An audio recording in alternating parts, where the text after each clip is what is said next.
bonjour à tous les confrères, toutes les consoeurs qui nous suivent depuis chez vous. En tout cas, c'est un plaisir de vous recevoir sur cette émission de For the Plus 5 heures. Comme je l'ai souvent dit, cette émission elle est diffusée sur toutes les plateformes.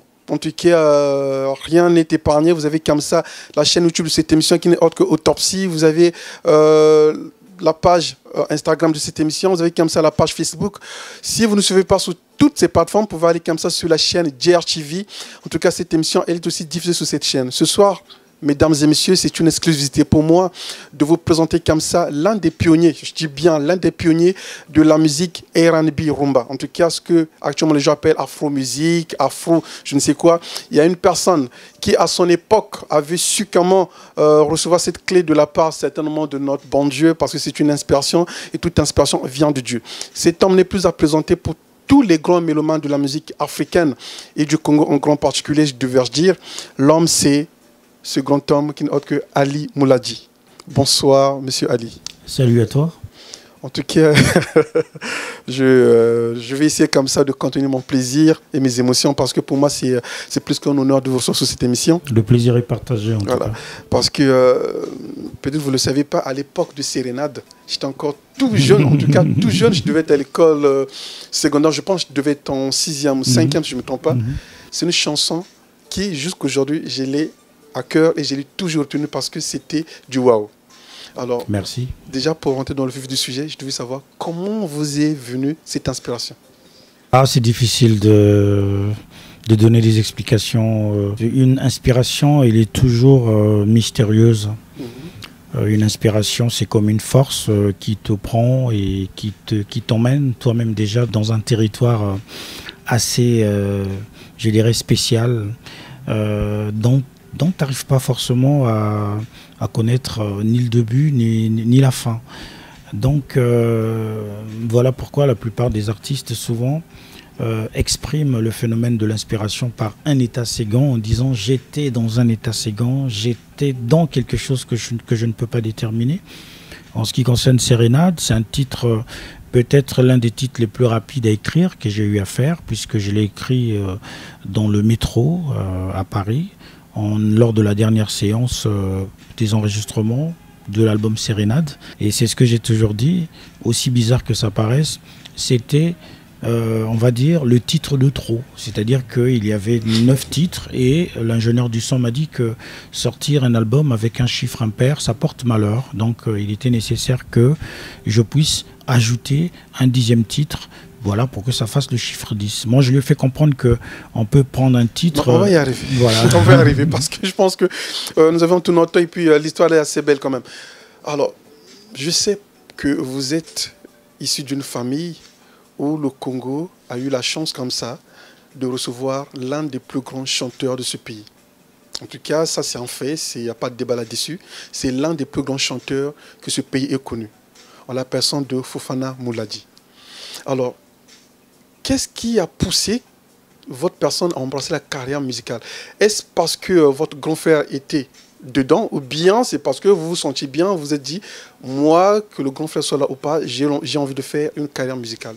Je pense que Fofana avait quand même balisé ce chemin. Je signale que par rapport à ce que lui, il a fait aussi concernant la rumba modernisée, puisque lorsqu'il est arrivé, il y avait déjà des artistes qui avaient déjà commencé à changer la destinée de la rumba, notre rumba originelle, en l'occurrence les Chiden de Mbuta, les Fernand Mabala, qui avaient déjà sorti des albums, les Charman Jacoyo. On voyait comme ça des nouvelles vibrations sortir. Et lui, il arrive avec l'album Vue du prochain. Il vient encore donner un gros coup de poing dans la fourmilière, comme on a l'habitude de dire. Il enfonce encore le clou parce qu'il arrive avec son héritage. Il ne cessera jamais de revendiquer donc l'héritage Papa Wemba, l'héritage Viva la Musica, donc la voix, le chant, et avec des très belles mélodies, des paroles assez édifiantes et tout ça. Il arrive et bien voilà, ça ouvre encore une autre voie.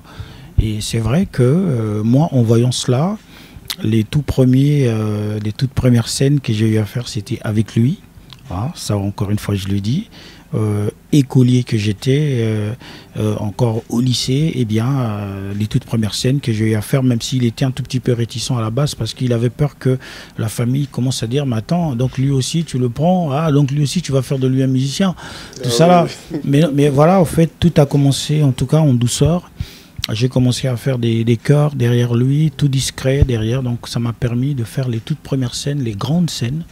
Je me rappelle qu'à cette époque-là, il y avait des brasseries, des sponsors qui faisaient des concerts en plein air, gratuits, dans les gros ronds-points de Brazzaville, rond-point Makelekele, rond-point Mangali, donc tous les ronds-points, donc les week-ends, et c'était la confrontation, comme on dit ici, là, les battles, voilà, des têtes d'affiche quoi, de cette époque-là, et c'était grave, c'était grave. Et en tout cas, je pense à ça avec beaucoup d'amertume, parce que je t'avoue que j'aimerais bien que ce genre de choses reviennent, parce que ça fait, depuis cette époque-là, en tout cas, j'ai pas encore vécu ce genre de battle, des artistes où il y avait 5000 personnes, 4000, 6000 personnes, en plein rond-point Makelekele. Ah oui, j'avais aussi oublié un autre nom, hein, ah oui, un autre nom incontournable de l'époque, Rafa Bunzeki. Et j'ai vécu ça, et j'en garde en tout cas un merveilleux souvenir. Je pense que ça a aussi servi de déclic. Et pour que les choses évoluent. À cette époque-là, s'il faut nous situer un peu, c'était entre... Nous étions en 1990, et j'étais encore très jeune, et ça, je rassure tout le monde que je ne suis pas si vieux que ça. en tout cas, j'étais encore jeune, à peine, je dirais, même pas encore majeur. Voilà. Et je venais d'arriver donc au lycée. Voilà, donc, au lycée 1er mai. Et c'est 2 ans plus tard que je suis parti de Brazzaville pour Libreville, puisqu'il fallait que j'aille continuer pour mon bac, puisqu'il y avait déjà une certaine insécurité qui s'était installée au niveau de Brazzaville. Nous étions pas très très loin de 1992 et tout ça.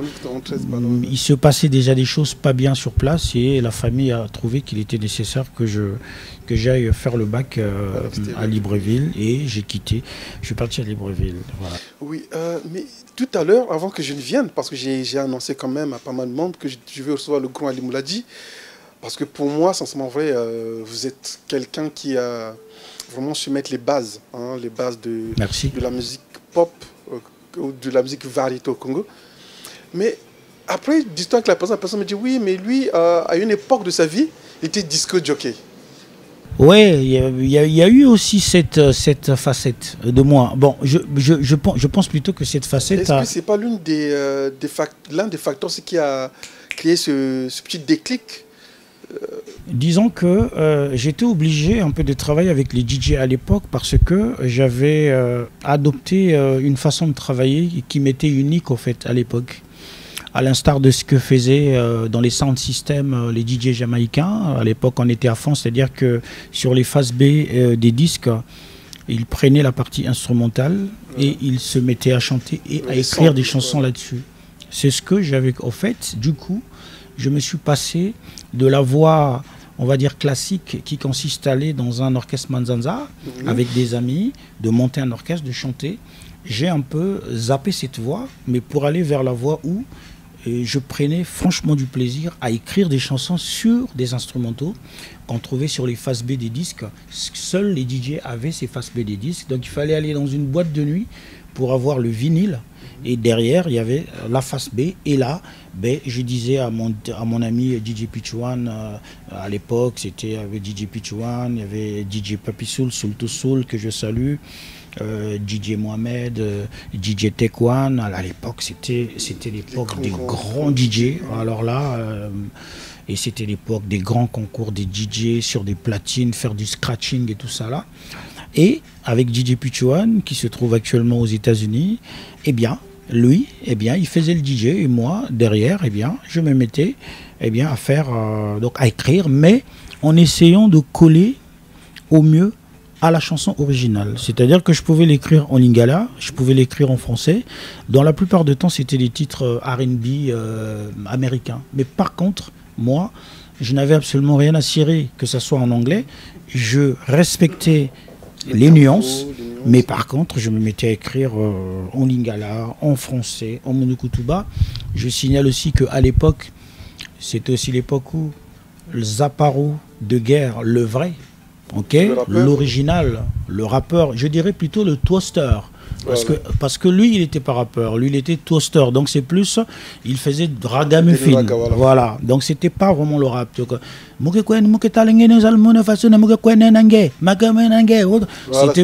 C'était plutôt raga que rap. Eh bien, lui aussi, il est venu nous rejoindre à l'époque. Eh bien, et là, on faisait des soirées, on se retrouvait en boîte de nuit. On nous réservait une séquence au moins de 20 minutes un peu tard dans la nuit. Eh bien, lorsque je prenais le micro, en fait, les gens, comme la cabine du DJ était surélevée, en fait, les gens se disaient, mais qu'est-ce qui nous tombe dessus, là? Donc, ils écoutent un beat totalement américain, mais ils écoutent des voix. Il y a une personne qui chante en lingala, et il y a l'autre qui prend. Alors, c'était encore une fois, c'était des bons moments. Ce qui fait que c'est même avec ces enregistrements-là que je suis parti à Libreville, et ce sont ces enregistrements que j'ai fait écouter à ma grande sœur, eh bien, qui a totalement flashé dessus. Elle a vraiment adoré, parce que, en fait, c'est parti de là. C'est vraiment en écoutant ça, elle me dit, mais attends, ça c'est toi qui fais ça? Je lui dis, ah oui, tout ça là. À cette époque, il y avait une chanson de Stevie Wonder. Gangsta Paradise. Alors, moi, je faisais un truc au lingala. En fait, je me rappelle plus encore des phrases, quoi, mais c'était un truc du style. En fait, je m'adressais à une fille. Il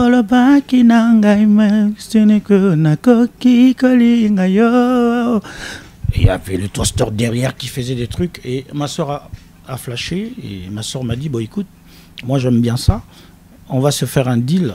Si tu as ton bac, en tout cas si tu as ton bac, eh bien moi je t'enregistre. Là tu peux aller dans n'importe quel studio, enregistrer tes chansons, et puis voilà. Donc moi, eh bien pendant une année, j'ai bûché. Dans le seul but, c'est que j'aille au studio. Entre-temps, j'avais déjà pris des contacts avec des studios de Libreville. Hein. J'étais déjà allé voir des amis qui avaient des studios. Donc, dès que j'avais un peu de temps libre, eh bien, je partais directement au studio Mandarine, chez Jean-Yves Messon. Je m'asseyais là des heures et des heures. Je commençais un peu à m'imprégner de tout ça. Je partais même déjà dans des radios. C'était un peu l'époque où il y avait des radios locales qui commençaient à diffuser de la musique. Donc, j'y allais aussi. Je faisais la connaissance des animateurs. Je m'asseyais j'écoutais, je partais à Africa numéro 1, l'âge d'or de la radio Africa numéro 1, qui était quasiment le summum des radios. Le top à l'époque. Et voilà. Et même avant même de sortir, d'enregistrer la première partie de l'album Sérénade, je partais faire des émissions live en direct, parce qu'il y avait parfois des émissions live où les artistes venaient s'exprimer, et moi aussi.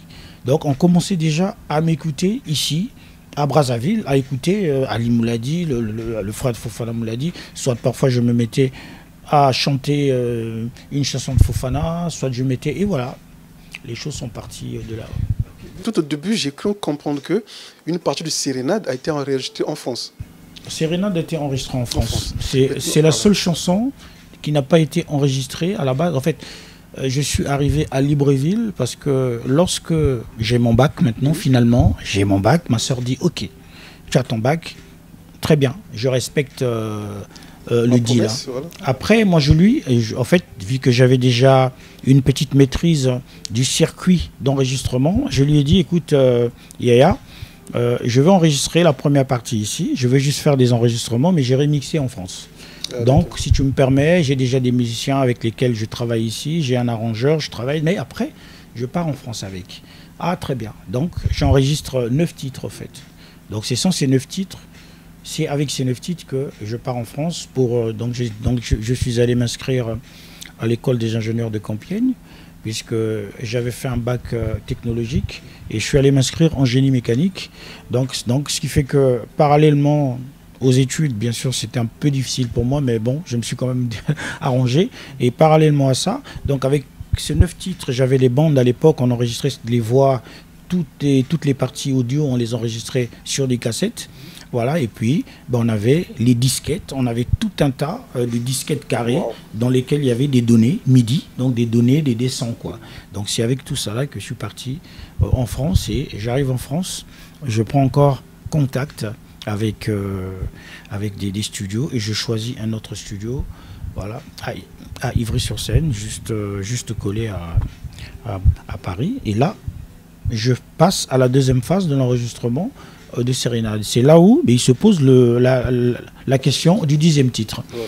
Et même encore, on a peaufiné encore les autres chansons. Hein. Voilà, vraiment, on les a peaufinées avec l'arrangeur français, mais vraiment de l'époque. Il était très, très impliqué dans le travail.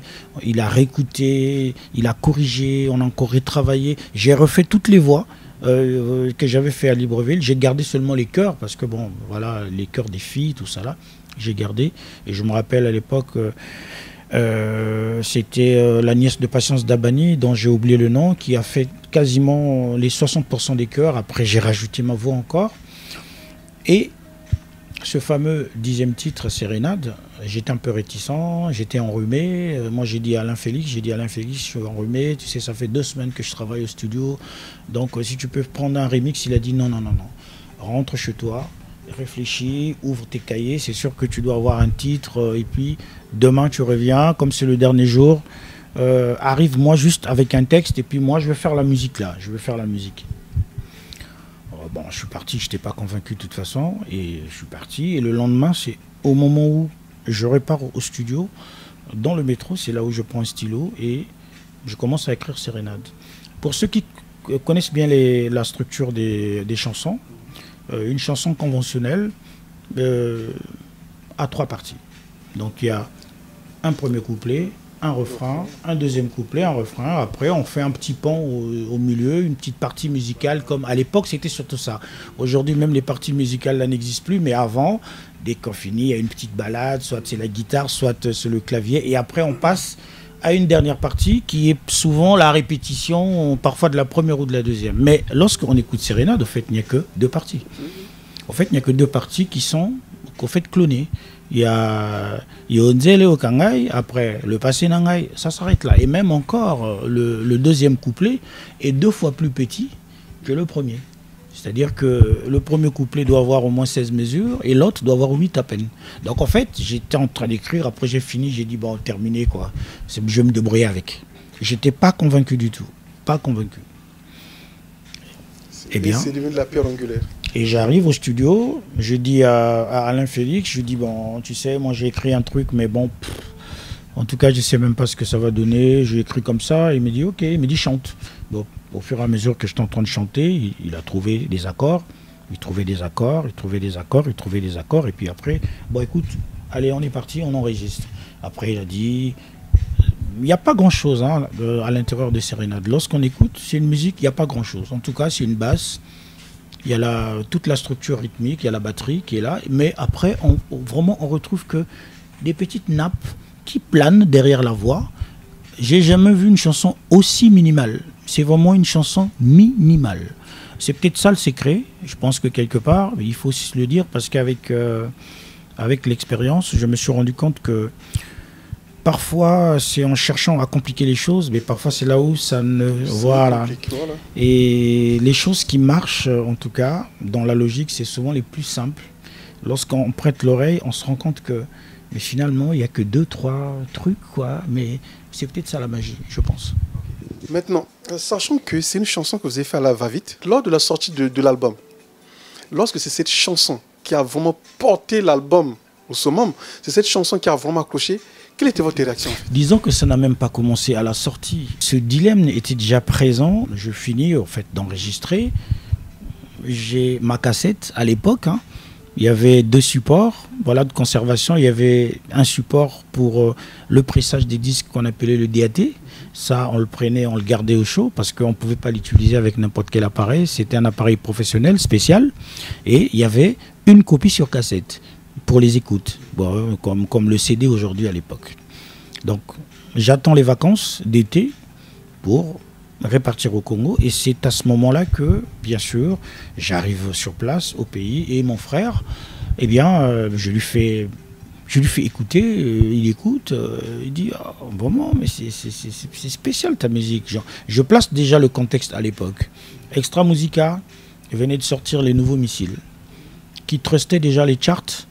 Pratiquement, je pense que ça faisait déjà plus d'1 année que Extra Music a été au top. C'était le groupe qui avait quasiment tout ravagé. tout ravagé à l'époque. Mais bon, Extra Musique à première vague, donc encore très jeune, hein, autant qu'à l'époque, puisque bon, nous sommes quasiment tous de la même génération. Donc, c'était encore, voilà, ils étaient encore tout maigrilés et puis tout ça là. Et j'arrive à l'époque, moi, je ne les connaissais pas, et c'est Fofana qui vient avec tout le groupe chez ma soeur. J'étais logé chez ma soeur, derrière la Grande Poste, à Brazzaville, et c'est Fofana qui va tous les prendre pour les emmener chez Sidonie et pour leur faire écouter mon album. En fait, pour leur dire, mais en fait, écoutez un peu ce que fait mon petit là, c'est un truc bizarre, quoi. C'est une musique bizarre qu'il fait. C'était beaucoup plus par curiosité, au fait, voilà. En fait, qu'il leur fasse écouter le truc, qui va dire que, franchement, ta musique là, c'était autre chose. Et je me rappelle bien de cette séance d'écoute où tous ils étaient assis, les Quentin Moyasco, Roga Roga, Régis Touba, Oxygène, Durel Wemba, un peu tout ce monde-là, ils étaient en train d'écouter. Et j'entendais juste, musique à Mindele. Ah, tiens, bon. Oh, musique à Mindele, boy.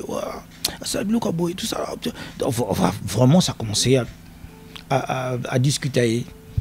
Et lorsque ma grande sœur, et qui est une très bonne mélomane aussi, commence à écouter l'album dans son intégralité, à chaque fois, elle me demande, reviens un peu sur le deuxième titre là. Je reviens sur le deuxième titre.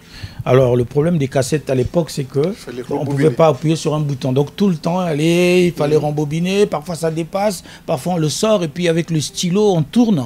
Voilà, histoire de se caler. Tu vois, que je me rappelle de ces merveilleux moments-là. C'était super. En tout cas, oui, ça c'est vraiment la nostalgie. Et on me dit, fais-moi réécouter là.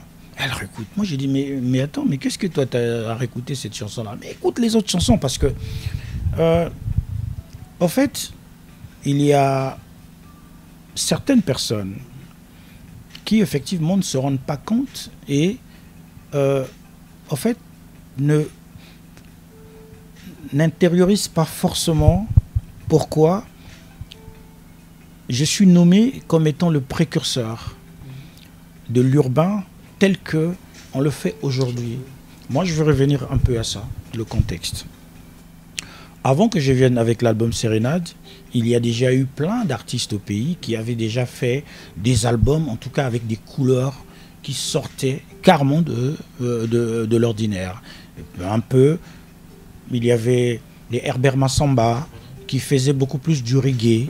Il y avait Tanawa aussi, qui faisait un peu plus dans du disco de l'époque, mais chantait parfois en lari, ou bien des choses comme ça. Il y avait Nzongo Soul, parce qu'il faut aussi le mentionner que Nzongo Soul, c'était un artiste totalement décalé, quoi. Lui aussi, il était arrivé avec son rythme à lui, le Walla qu'il avait créé, mais qui n'avait absolument rien à voir avec le reste. Mais il y avait un qui a marqué aussi les gens, Rod Diangandoumou, avec le titre qui disait Nakoyaka Nakopesa Nakolobanini. Pour ceux de l'époque, pour les enfants des années 70-80, ils le savent, que ça aussi c'était un titre qui n'avait absolument rien à voir. Surtout lui, il était carrément venu avec une musique funk de l'époque, à la Kool and the Gang, puisqu'il était parti aux États-Unis. Il a pris tout un orchestre, je pense, d'un grand groupe américain. Si ce n'est pas les Kool and the Gang, ça doit peut-être être, je ne sais pas, des musiciens de James Brown et tout ça là. Et il est arrivé et il a pondu un album qui a même marché aux États-Unis, qui a trusté sur les charts aux États-Unis. Ça, il faut le dire.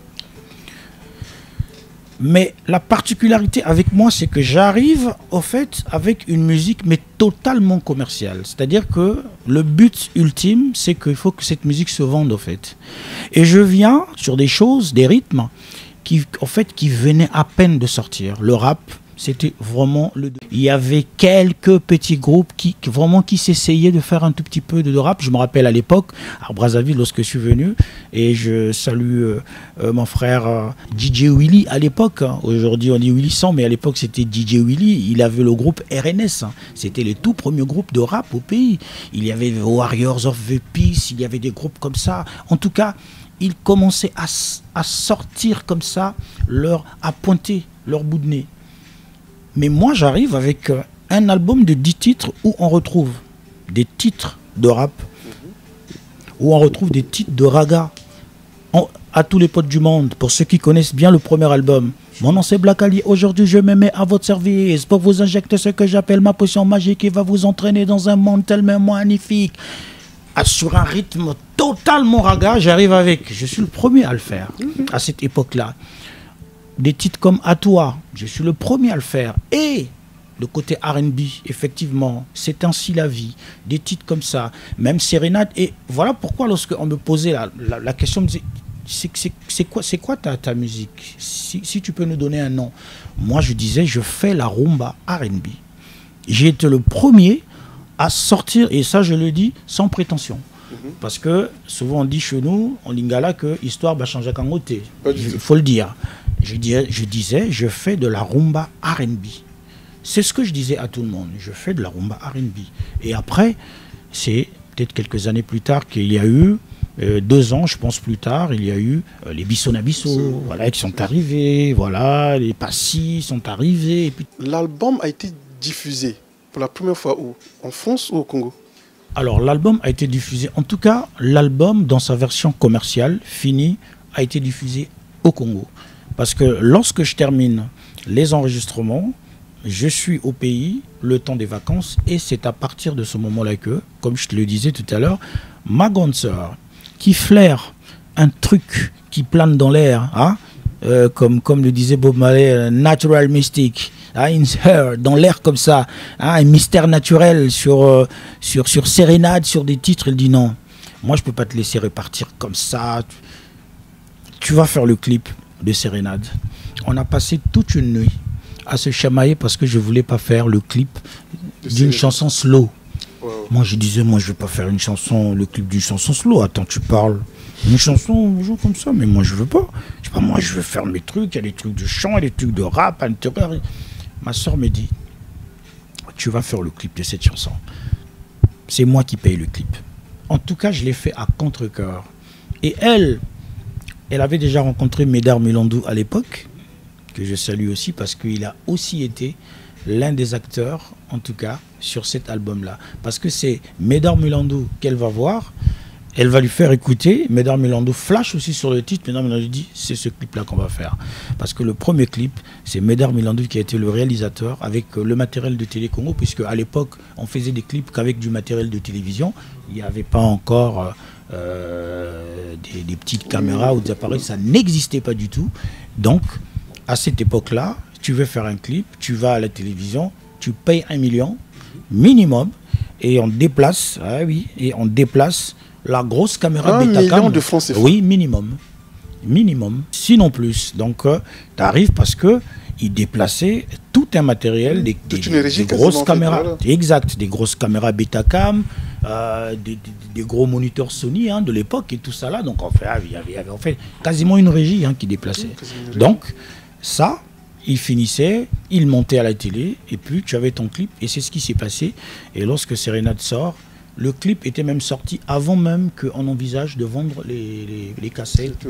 En tout cas, le clip a été fait, c'était juste comme ça, parce qu'il a été fait. Mais vu l'engouement, vu le boom que ça fait, et bien à partir de ce moment, et bien, le feu a pris, et bien après c'est devenu aussitôt...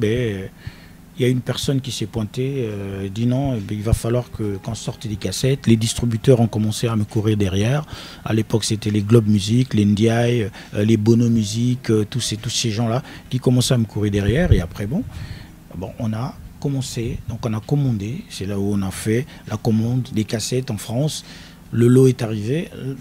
En tout cas, à cette époque-là, les choses se passaient en tout cas relativement vite. Hein, on faisait, ça partait, ça arrivait par Air Afrique, hein, c'est arrivé aussitôt, voilà. Et après nous avons sorti, c'était aussi, les CD aussi venaient de sortir. C'était encore un support, qui était cher encore. Voilà. C'était encore cher ce support-là. Les gens consommaient beaucoup plus les cassettes audio. Mais nous avons aussi été, je pense, parmi les premiers aussi à sortir des albums sous le support CD. L'un de vos CD, voilà tout à fait. Je dis que j'ai connu. Nous avons été aussi parmi les premiers, en tout cas, qui ont sorti des versions support CD, parce qu'à l'époque, n'importe qui ne pouvait pas le faire. Déjà, ça coûtait cher, et en plus de ça, même à la revente, déjà, ça coûtait cher. Voilà. Donc voilà un peu pour la petite histoire. Ouais. En tout cas, on va progresser petit à petit, mais Après que Sérénade ait eu un succès fou, un succès mais pas possible au niveau national et africain, certainement, parce que j'ai suivi et resuivi ce clip sur pas mal de chaînes internationales au niveau de l'Afrique. Est-ce que vous n'avez pas passé après? Je pense que vous êtes reparti en France. Oui, tout à fait. Je suis reparti. Alors, je suis allé en tournée. En fait, là, en tout cas, il y a eu un grand enchaînement. C'est-à-dire que cet été-là, que j'ai vécu, il y a eu un grand enchaînement. Donc, ce qui a même fait que j'ai même failli rater la rentrée, au fait. Premièrement, je ne voulais plus repartir. Je me suis laissé... En tout cas, les réunions dans la famille, on a eu des tas de réunions. On m'a dit que toi, tu dois repartir pour aller étudier. Moi, je dis, bon, tu sais, le dernier de la famille, c'est toujours le plus têtu, c'est toujours le plus tête de mule, quoi. J'ai dit, je ne repars pas, je dois travailler. On a réuni toute la famille, on a dit, toi, tu dois repartir. Même si ton disque là, ça commence à marcher, tout ça là et tout, toi, tu dois repartir en France. Moi, donc je te jure que j'étais pris au feu, quoi. Je regarde là, il y a une sorte qui me fusille, je regarde, derrière, il dit, toi, tu dois repartir. Fofana devant, il dit, bon, toi, tu dois repartir. Mais moi, je dis, mais comment je vais faire maintenant? Mais à peine je viens de commencer à travailler. J'ai eu même un contrat pour la Côte d'Ivoire. Wow. Je suis allé quand même à Abidjan. J'avais 3 dates à faire à Abidjan, je me rappelle bien à l'époque. Et c'est au moment où j'arrive à Abidjan. Et c'est à ce moment-là que, eh bien, la guerre est déclenchée au pays. La guerre est déclenchée au pays. Donc, du coup, oui. Nous étions déjà, donc j'avais déjà traversé déjà, donc j'ai passé le temps à jouer à Brazzaville, donc tous ceux qui connaissaient déjà tout ce qui se faisait à cette époque-là. Je me rappelle bien de la dédicace que j'avais fait sur l'album chez Alden, boîte de nuit, chez Serge Mayembo. C'était l'époque des Mandachebois, de Caribou Variété. C'était les débuts de Zachary Bababasoué, qui est arrivé aussi le jour de cet événement-là. Je me rappelle bien parce qu'on avait aussi parlé de ça en souvenir à Kinshasa avec lui. Voilà, donc du coup, la guerre arrive, je suis à Abidjan. Et c'était même l'occasion, donc nous sommes restés bloqués près de 3 mois, ou 3 ou 4 mois. Et c'est là où les amis d'Extra Musica sont venus aussi atterrir à Abidjan parce qu'ils revenaient de Bamako et ils ne pouvaient plus bouger. Et bien pendant 3 mois, eh bien, on est resté à Abidjan à jouer là, à jouer, mais vraiment à se fatiguer à un moment. Mais comment on va faire pour rentrer? Eh bien, jusqu'après, je ne suis plus revenu au pays, mais je suis parti directement en France, voilà, parce que bon, j'avais absolument aucune raison de revenir encore au pays, puisqu'il y avait encore un tout petit peu de l'insécurité. Eh bien, je suis reparti en France, et c'est en France après que, bon, comme tout ce qui s'est passé à cette époque-là, je pense que les événements malheureux qui sont passés au pays a aussi eu beaucoup d'influence aussi sur pas mal de personnes. Il y a eu, je pense que chacun a été un tout petit peu plus ou moins touché par tout ça. Tous ceux qui ont eu à faire des activités, que ce soit artistiques ou autre chose, ont parfois pris le temps de revenir. Ils ont peut-être cherché d'autres sources d'intérêt. Je pense aussi qu'ils ont peut-être essayé de réfléchir aussi à pas mal de choses et à faire aussi autre chose. Et ça a été aussi mon... Oui, mais ma question est la suivante. Est-ce que l'album n'a jamais été diffusé au niveau de la France, diffusé, distribué? Si. L'album a été distribué au niveau de la France par... à l'époque, la licence avait été achetée officiellement, ça c'est clair et net, distribuée par la maison TMS, qui est une maison allemande, mais celui qui avait racheté les droits pour une période déterminée, je pense que c'était 3 ans maximum, c'était Ange Pongo. Ange Pongo qui était aussi un producteur qui a aussi fait son beau temps. C'est lui qui était le producteur des 2 albums à succès de Redi Amici. Les albums Prudence et l'album Ziggy, je pense, La Liba, La Liba, là, c'est lui qui a été le moment, c'est lui qui a, en tout cas, qui a permis à Redi Amici de pondre ces 2 merveilleux albums, et c'est lui qui s'est intéressé à cet album Sérénade, et il a été le premier à venir. Il est arrivé, et après, lorsqu'il a récupéré les droits de cet album-là, il les a ramenés en France. Mais je pense qu'il faut quand même se dire aussi, il faut dire les choses, que je pense que il n'avait pas aussi fait le travail escompté, en tout cas le gros boulot qui consiste à se dire que là, j'ai un album entre les mains, maintenant il va falloir que je puisse le bosser, que faire comme ça. Je pense que à cette époque-là, il n'avait pas non plus fait le travail. Je pense qu'il a un peu dormi sur ses lauriers. Je pense que ça a été vendu beaucoup plus, je pense, dans le milieu afro. Je pense plus que dans les milieux européens. Et juste après ça, malheureusement pour nous, il y a eu un silence de moi. Il y a une époque de ma vie, je t'assimilais un peu à Gato Buvens. Je me disais, mais comment deux génies aussi bien inspirés que ça, ils ont sorti des albums qui ont accroché, sans pourtant qu'il y ait une forte communication, sans pourtant rien du tout. Mais après, vous avez disparu comme ça, sans raison aucune, sans une annonce. Qu'est-ce qui s'est réellement passé? Est-ce que vous en avez marre de la musique? Est-ce que vous avez trouvé un gagne-pain plus important de la musique? Qu'est-ce qui s'est passé en fait? Personnellement, je dis toujours que la vie est un parcours. La vie n'est pas un sprint. La vie est une course de fond. Dans une course de fond, il y a parfois des moments où on accélère. Il y a aussi des moments où on laisse parfois passer les gens. On les laisse passer. On balise sa route petit à petit. On va accrocher des nouveaux centres d'intérêt. Et lorsque on a des têtes un peu grosses comme nous, là, c'est-à-dire qu'on n'a pas forcément envie de se cantonner à une seule chose, en fait. On commence à réfléchir, à voir la musique sur un côté purement entertainment, c'est-à-dire que sans plutôt être simplement l'artiste qui doit chanter avec un producteur hypothétique, quoi, qui... voilà, auprès duquel on va dépendre, mais voilà où les choses ne vont pas aussi fonctionner comme telles. Ma vision de la musique a déjà été une vision industrielle de la chose. C'est-à-dire que considérer la musique comme un véritable business.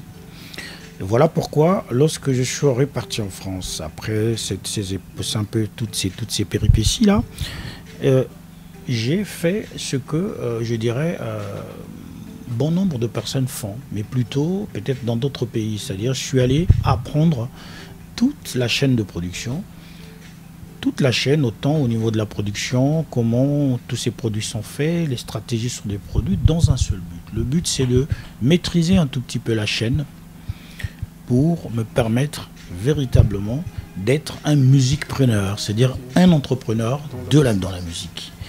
Ça prend du temps.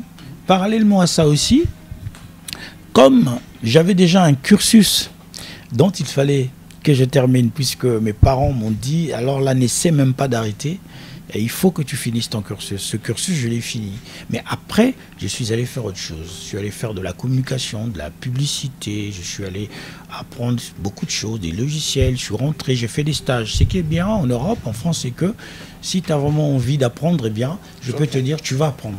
Si tu as envie Donc, du coup, il y avait déjà l'idée de monter la structure, de dire qu'il faut que je monte la structure qui permettra, autant pour baliser ma propre voie, mais aussi celle des autres, vraiment des personnes qui peuvent mériter de travailler avec nous. Eh bien, à partir de ce moment, je dois apprendre, je dois effectivement connaître. Je fais partie d'une génération qui ne voit pas les choses de la même façon. La génération des années 70, ils ont vu le rap arriver. Ils ont vu des rythmes dont on ne pouvait même pas donner un centime, même pas une chance. Mais ils ont vu des personnes derrière qui sont arrivées tout pauvres, pas de sous. Mais avec la tête, en gagnant un franc, ils ont commencé à monter des labels, à se mettre en groupe. Les Dre à l'époque, les Dr. Dre, les Snoop, tous ces gens-là, ils sont arrivés totalement démunis, quoi, face à une industrie qui les méprisait totalement. Premièrement, ils étaient noirs. Deuxièmement, ils se disaient que c'est bon, c'est la musique des fous, c'est la musique des voyous. Mais aujourd'hui, moi, lorsque je vois Dr. Dre, le premier milliardaire du rap, en fait, moi, je me dis, ça, c'était déjà écrit. Ouais, c'est normal. C'était écrit pour les autres. Des avant-gardistes sur la musique, je peux même dire. Parce que je me suis dit, c'était écrit. Ce n'est qu'un cheminement. Parce que lorsque je vois comment ils ont commencé et comment il a décidé de dire, moi, je dois être un boss dans la musique. Et chez eux, les choses ne s'arrêtent pas là. C'est en mutualisant les forces. À chacun.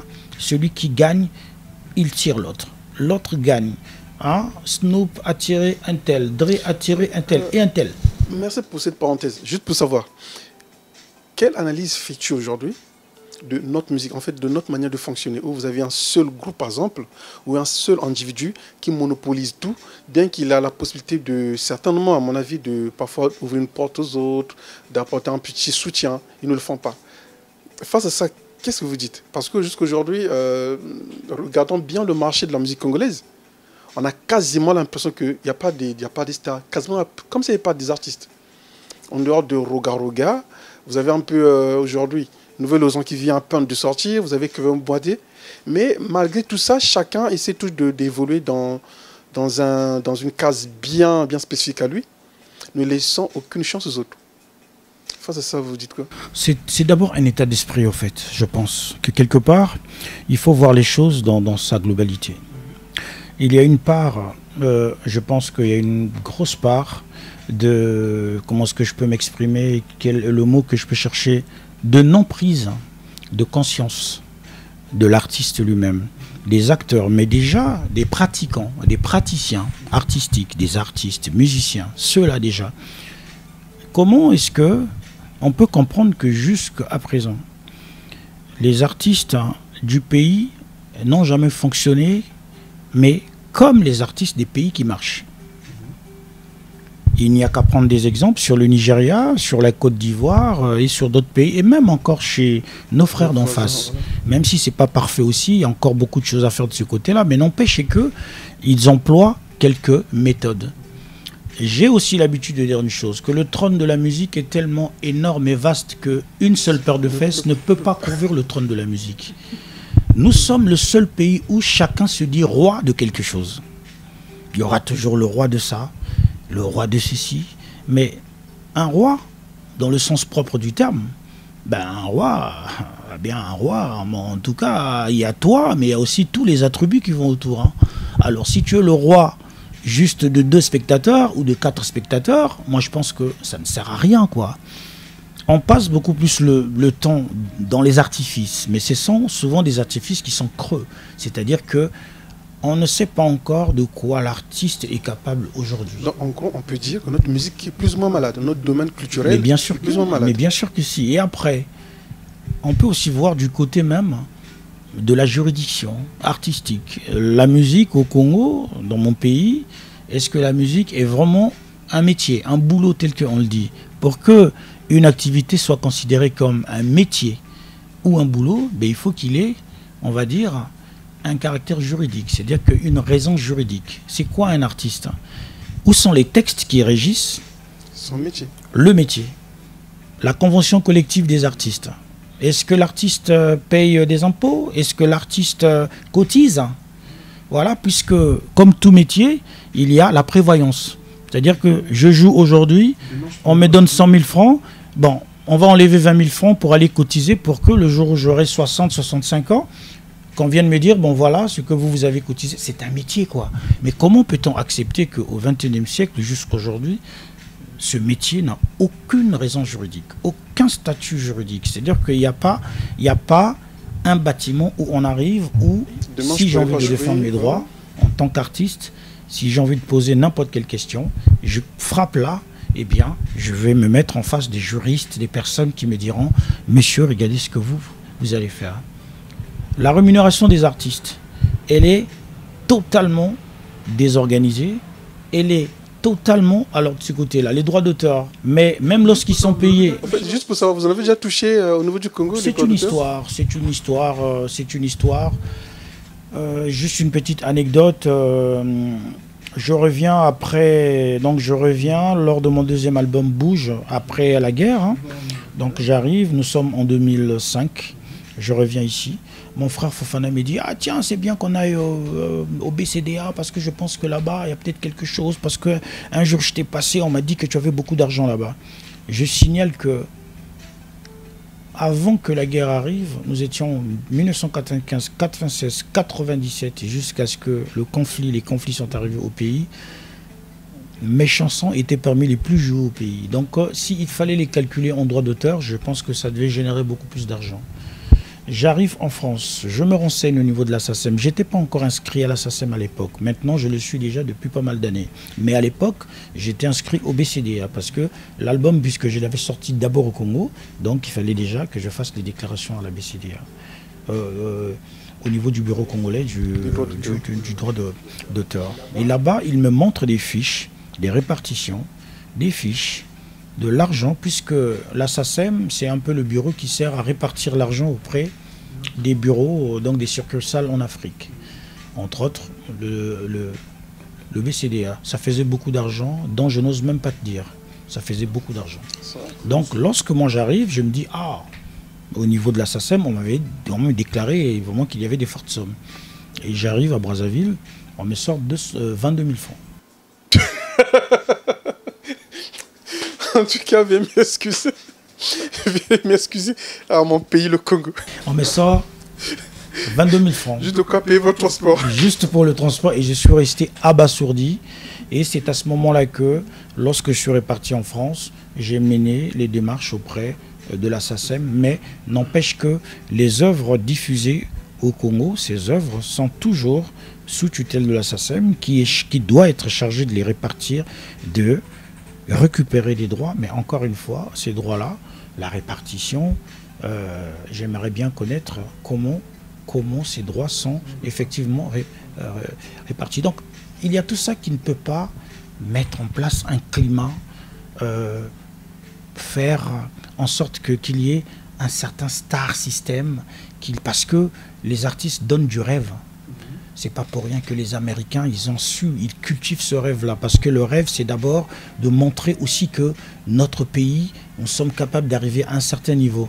Ce rêve, c'est aussi de susciter ce qu'on appelle aujourd'hui le soft power. C'est-à-dire que lorsqu'on parle, par exemple, aux États-Unis, lorsque tu dis Michael Jackson,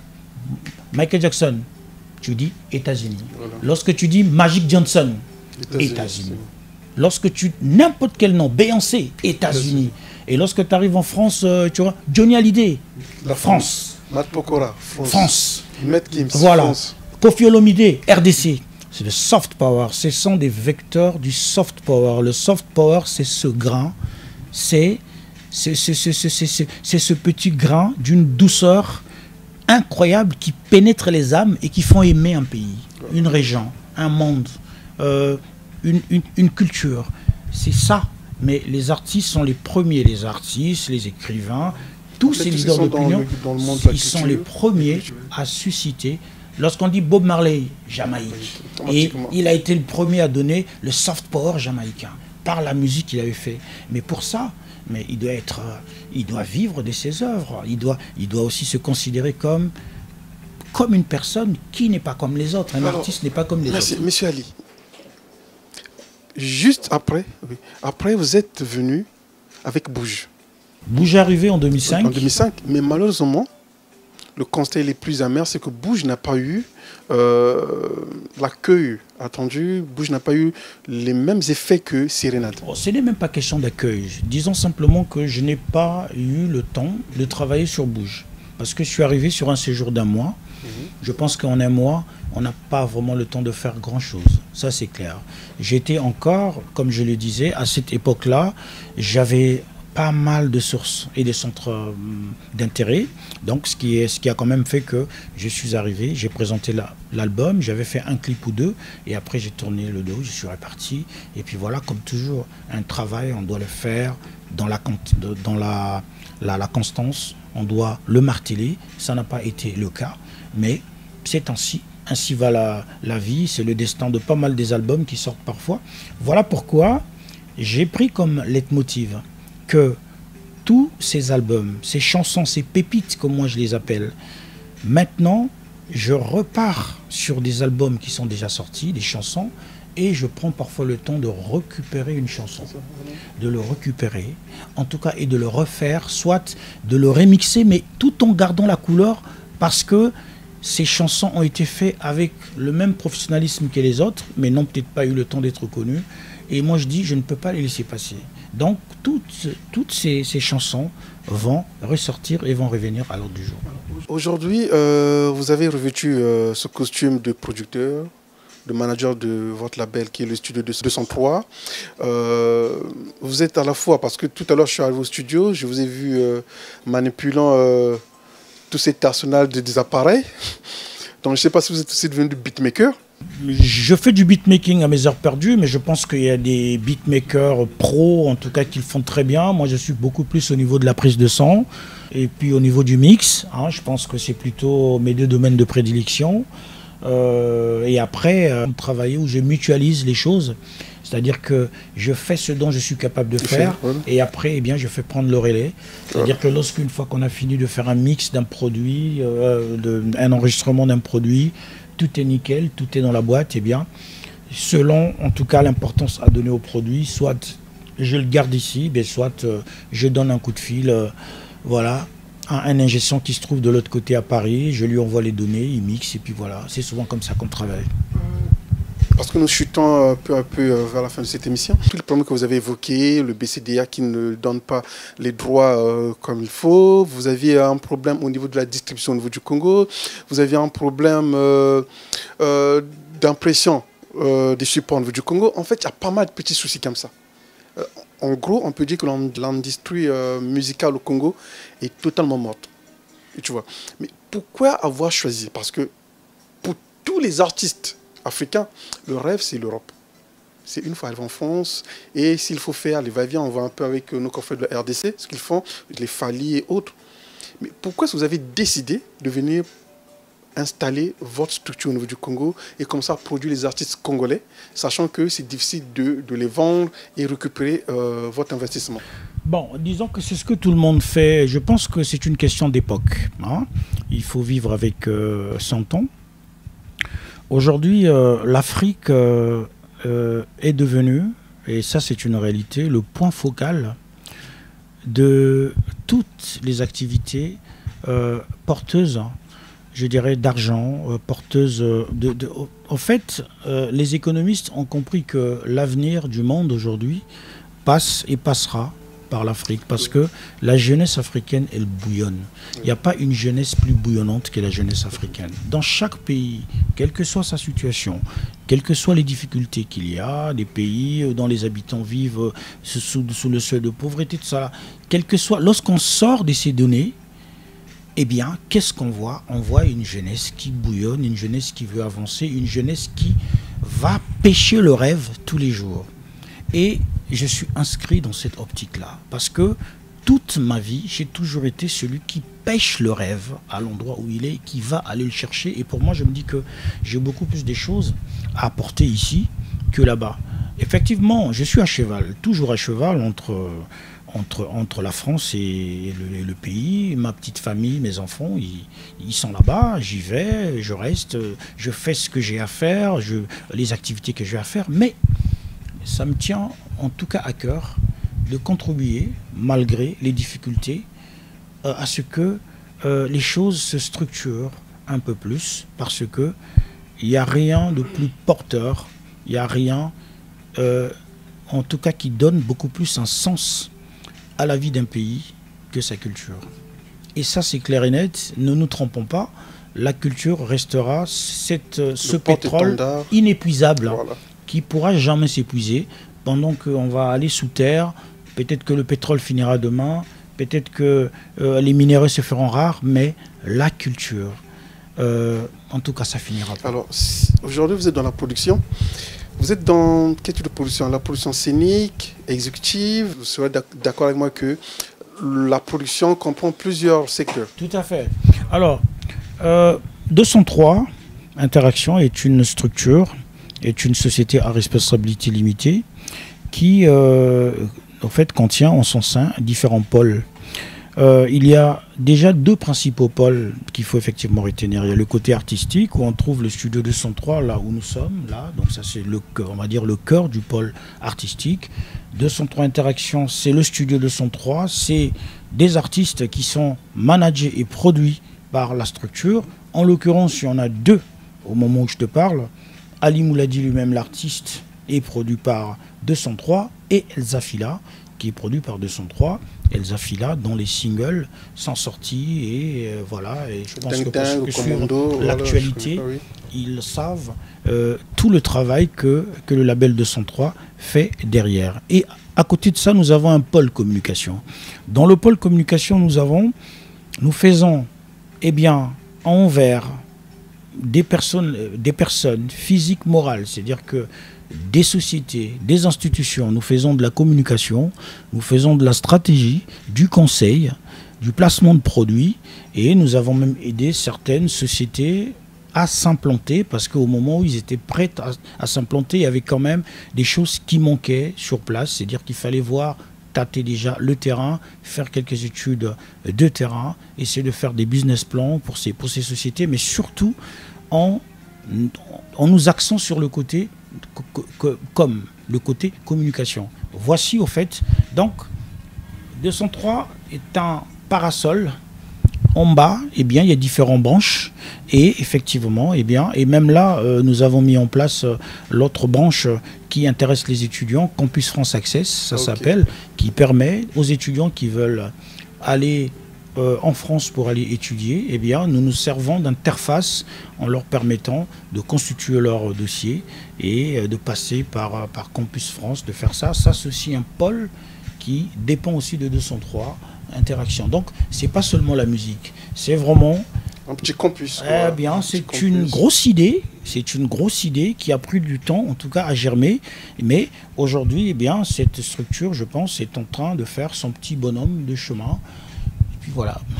Alors, Monsieur Ali Bouladi, en tout cas, avant qu'on y arrive, je tiens d'abord à remercier quelqu'un qui me tient vraiment à cœur, c'est le jeune Chris Okissa. En tout cas, mes salutations, un homme généreux, bon dans son cœur et bien de choses à toi, que le bon Dieu te garde. Je remercie aussi Kamsa Landry Moulumbu, l'homme qui ne cesse de m'accompagner partout où je vais. En tout cas, merci beaucoup. Je ne vais pas oublier Kevin, en tout cas, mes salutations à toi et l'homme, le grand frère qui n'est autre que Joël Sister Obaya. Merci beaucoup. Que je salue aussi. Voilà, mon DI de Montes Mavungu. Mes salutations à vous ainsi que ma petite famille, notamment toute la famille Kim Williams Ob Teresa, Kim Williams Théa Maïli, si je ne peux pas oublier comme ça là, Vaba Makaya Mawena. En tout cas, vous avez les salutations de la part de votre papa, oncle, comme vous voulez. Alors, Monsieur Ali, nous sommes quasiment à la fin. Juste pour savoir, quelles sont les conditions pour être sélectionné comme étant un artiste dans votre label? Parce qu'aujourd'hui, comme vous avez dit, la jeunesse qui bouillonne, en tout cas, il y en a plein dans tous les pays africains. Je sais que vous avez choisi Elsa Fila, c'est qu'elle a quelque chose de particulier. Alors, moi, je veux savoir quels sont les critères, hein, parce qu'il se peut qu'il y ait d'autres artistes qui voudront bien bosser avec vous. Voilà. Bon, disons que les choses se font, je pense, au feeling. Hein.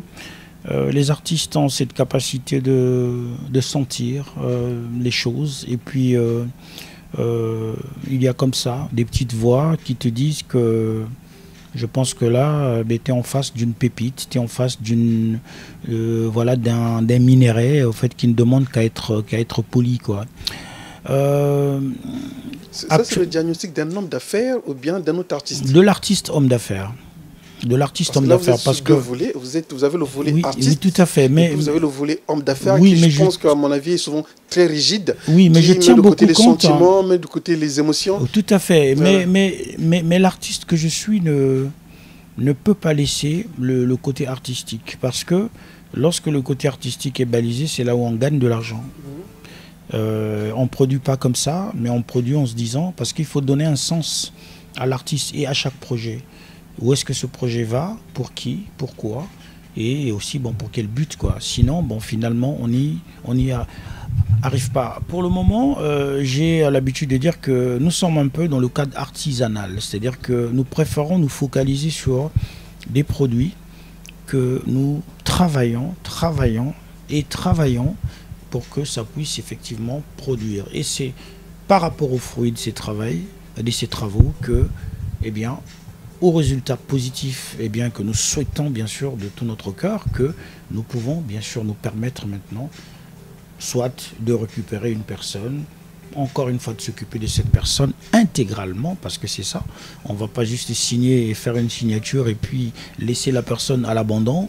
Et après, 2 matins plus tard, ce sont des posts sur Facebook qui incriminent tous les producteurs du Congo. Je peux savoir. Est-ce que c'est vrai que dans le monde de la musique, il y a le fétichisme qui existe, ou ce petit côté un peu spirituel, les gris-gris? C'est vrai que ça existe? Bon, personnellement, je pense que les Africains ont cette particularité. Les Africains sont beaucoup sur ces, on va dire, ces 2 côtés bicéphales, on va dire. C'est-à-dire que l'Africain, en général, je pense, considère que c'est pas seulement le travail qui peut être vecteur de réussite. Je pense que je peux encore ajouter une autre chose au fait que l'Africain considère. Il y a ça, la chance, beaucoup de chance, vraiment pour l'Africain, et aussi l'apport aux forces occultes, ou bien à ce qu'on appelle communément des gris-gris. Mais beaucoup sont arrivés dans la musique et ont pensé à tort que les gris-gris, le fétichisme pouvait être la panacée. C'est-à-dire que je n'ai pas de talent, mais en faisant ça, eh bien, je peux devenir célèbre. Mais avec le talent et un peu de fétichisme? Je ne pense pas. Je pense que c'est le talent qui fait tout. Tout simplement. Et le talent qui fait tout, c'est dit qu'une fois qu'on a le talent et on est tombé sur la bonne stratégie qui te place au centre du public. Et les stratégies, ça s'étudie à l'école. Ça ne s'étudie pas dans les chambres des féticheurs. Ça ne s'étudie pas dans les chambres des féticheurs. Et je te fais rire. Je vais te faire rire, en fait. J'ai parfois l'habitude de le dire. Avec toutes les gargaisons des féticheurs que nous emmenons dans les pays qui organisent les Coupes du Monde. Depuis quand est-ce qu'une équipe africaine a déjà gagné la Coupe du Monde? Et pourtant, nous sommes les premiers à avoir 20 féticheurs qu'on fait voyager en business class. C'est pas à cause du manque de talent? Non, c'est parce que, bien sûr, donc le talent est d'abord la condition première et, comme je le dis, la bonne stratégie qui place le joueur, l'artiste, au centre du projet, et à partir de ce moment, les choses y vont. En tout cas, merci beaucoup pour votre disponibilité. Pour moi, ça a été un merveilleux moment d'échange. Je pense que le public qui nous a suivis ce soir a eu le temps de bien vous connaître, parce que nous avions eu un souci depuis un moment, c'est que la plupart des émissions que nous organisons, nous, c'est généralement, on survole un peu votre parcours, mais on n'a pas le temps de retracer votre historique pour savoir qui vous êtes, qu'est-ce que vous avez apporté. Et pour moi, je pense que c'était vraiment un devoir pour moi de pouvoir faire une télémission. Alors, Monsieur Ali, si ce moment-ci, vous avez quelques propos à adresser à l'endroit du public, est-ce que vous aviez quelques projets aussi en cours, à court terme, bien sûr, que le public peut attendre? En termes de projets, il y a pas mal de projets, en tout cas. Il y a pas mal de projets en ce début d'année. Actuellement, le single, le dernier d'Elsa Fila, toujours en rotation. On travaille toujours dessus. Nous étions à Brazzaville pour un médiatour, en tout cas, qui s'est passé dans de très très bonnes conditions. Et je profite de faire, en tout cas, des coucous adorables à tous les amis de la DIR-TV, la chaîne du bassin du Congo à Brazza, Hugues Vogel Décibel, mon petit frère, Prince Yala Bomba, Dorcas la fille du buzz, Fiston J, en tout cas, et puis mon ami Beldi Touma. Je leur dis merci beaucoup pour l'accueil et voilà, je vous garde ici. Donc, dans très très peu de temps, nous allons commencer à faire notre programme des rencontres artistiques, ce qu'on appelle des showcases. Et je pense que les choses vont commencer à aller dans un sens plus positif. Pour le public, eh bien, tout ce que je peux leur dire, eh bien, Ali Mouladi Petit Cœur, toujours en rotation, un peu partout, sur Trace TV, partout. Merci beaucoup pour vos messages d'encouragement et d'amour. Merci en tout cas, ça me va droit au cœur. N'hésitez pas d'aller toujours sur des pages Facebook, d'envoyer des messages, des encouragements, même des critiques. Hein, dans le tout à fait, pas de problème. Enfin, voilà un artiste congolais qui accepte les critiques. Les critiques font toujours avancer, tout en restant, je pense, tout à fait dans le sens du respect mutuel, voilà. Comme on a toujours l'habitude de le dire. Et merci à vous tous pour ce que vous faites pour nous. Et pour les artistes aussi, ne lâchez pas, bossez, continuez et l'avenir vous appartient. Et merci à toi. En tout cas, merci beaucoup. En tout cas, c'est un plaisir. Mais j'espère de tout cœur que nous aurons un deuxième numéro parce que il n'y a pas de souci. Il y a eu des choses qu'on n'a pas pu dire. Il n'y a pas de souci, on abordera ça. Voilà. On abordera ça. L'histoire est tellement longue que... Je promets. Merci beaucoup. Bon, on se retrouve même chaîne, même heure. En tout cas, c'est votre humble et unique serviteur majestique. On se retrouve très prochainement. Merci, à bientôt.